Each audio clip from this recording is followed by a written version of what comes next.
بسم اللہ الرحمن الرحیم۔ آج 13 نومبر 2024 ہے۔ اللہ کے خاص فضل کرم اور احسان سے اس وقت مکہ مکرمہ میں ہوں، اور اس وقت میں جس جگہ پہ موجود ہوں اس کو بیر طویٰ کہا جاتا ہے۔ بیر طویٰ یہاں پہ یہ جو سامنے بلڈنگ نظر آ رہی ہے، یہاں پہ ایک پانی کا کنواں موجود ہے۔ فی الحال تو یہ تالا لگا ہوا گیٹ کو بند ہے، لیکن اس کے فضیلت کے بارے میں آتا ہے کہ نبی علیہ السلام خاتم النبیین صلی اللہ علیہ وسلم جب مکہ میں تشریف لاتے تھے تو آپ اس جگہ پہ قیام فرماتے تھے، یہ جو جگہ ہے، اور ایک رات قیام فرماتے اور اگلے دن اس کنویں کے پانی سے غسل فرما کے پھر آپ جو ہے وہ بیت اللہ میں داخل ہوتے تھے۔ تو یہ بڑی فضیلت والا پانی ہے۔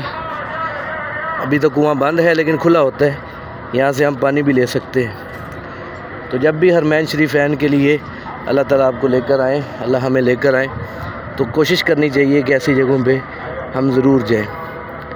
اللہ تعالیٰ ہمیں بار بار حرمین شریفین کی بات اب مقبول حاضری نصیب فرمائے۔